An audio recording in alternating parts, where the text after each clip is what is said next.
Soft where update کا۔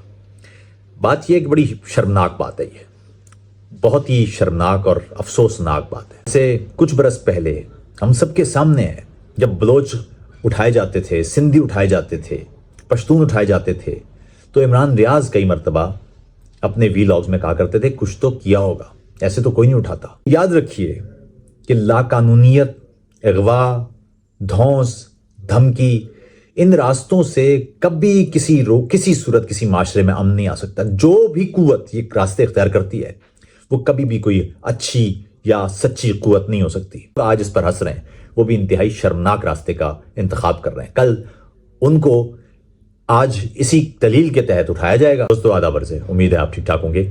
آج آپ سے بہت زیادہ وقت آپ کا نہیں لوں گا، بہت مختصر سی بات ہے۔ آج مجھے ٹویٹر پر ایک ویڈیو دیکھنے کا موقع ملا۔ وہ ویڈیو تھی عمران ریاض کی، غالباً ان کی اہلیہ نے وہ پوسٹ کی، جس میں عمران ریاض گاڑی ڈرائیو کر رہے تھے اور پیچھے ہر لہجہ مومن کی نئی آن نئی شان، وہ جو فوجی گانا ہے وہ لگا تھا۔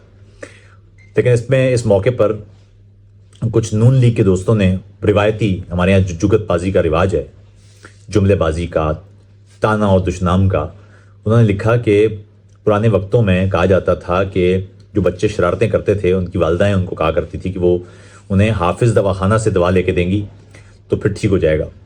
اور وہ یہ بتانا چاہ رہے تھے کہ جو ہمارے آرمی چیف ہیں حافظ عاصم منیر، انہوں نے علاج کر دیا ہے، اور اس طرح سے اب وہ ہمارے جو ایک لفظ استعمال کیا جاتا ہے سافٹ ویئر اپڈیٹ کا۔ بات یہ ایک بڑی شرمناک بات ہے، یہ بہت ہی شرمناک اور افسوسناک بات ہے، اس لیے کہ ہم جانے کب دائروں سے نکلیں گے۔ آپ جب کسی جرم کا جواز فراہم کرتے ہیں نا، تو ٹھیک اس روز آپ خود مکافات عمل کی اس چکی کا حصہ بن جاتے ہیں۔ اب یہ دیکھیے کہ آج جو لوگ یہ باتیں کر رہے ہیں انہیں ادراک بھی نہیں ہوگا کہ وہ خود اپنے آپ کو ایک بھیانک جرم کے سامنے، ایک بھیانک بلا کے سامنے نہتا چھوڑ رہے ہیں اور جواز خود فراہم کر رہے ہیں، اور کل ان کے ساتھ اگر یہ ہوگا تو ان کے پاس کوئی جواز نہیں ہوگا اس کے نہ کا۔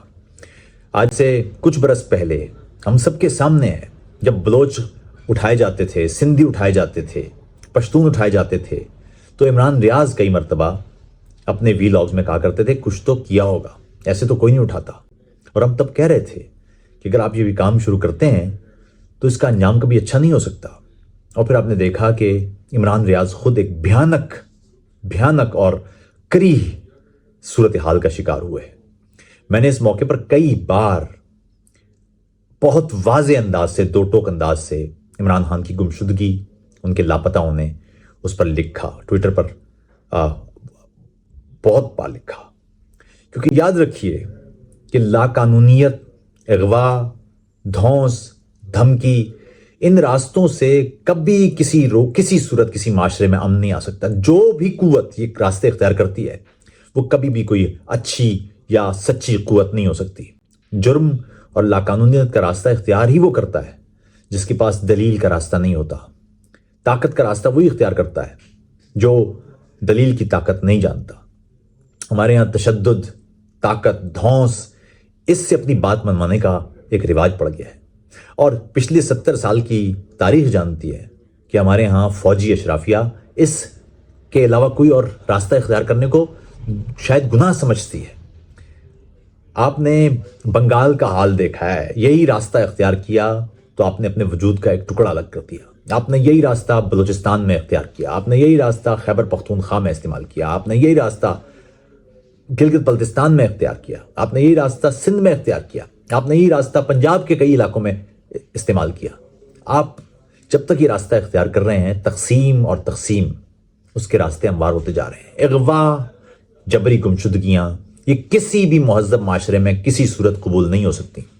اگر آپ کو عمران ریاض کو خاموش کرنا ہے تو اس کی دلیل کے مقابلے میں اس سے زیادہ مضبوط دلیل لے کے آئیں، اس کے جملے کے مقابلے میں اس سے بہتر جملہ لے کے آئیں، اس سے اختلاف کے انداز سے کریں، اس کے بیانیے کا جواب بیانیے سے ڈھونڈیں، اس کی دلیل کو دلیل سے رد کریں، پھر تو سمجھ میں آتا ہے۔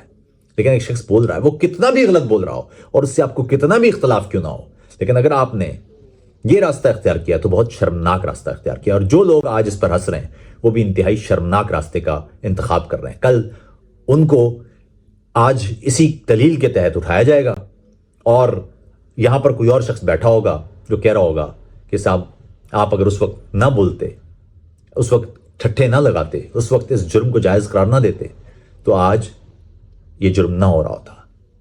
پہلے روز جب پاکستان میں کوئی جبری گمشدگی ہوئی تھی, پوری قوم کھڑی ہو جاتی اور اسے ناجائز قرار دیتی, رد کرتی, تو آج ہم اس صورتحال کا شکار نہ ہوتے. اور آج اگر ہم اس طرح نہیں کھڑے ہوتے تو اس کا نتیجہ یہ ہوگا کہ کل ایک اور ایسا بھیانک جرم ہمارے سامنے ہوگا. یاد رکھیے, جواز جرم کے بعد نہیں ہوتا بلکہ جواز جرم سے پہلے ہوتا ہے.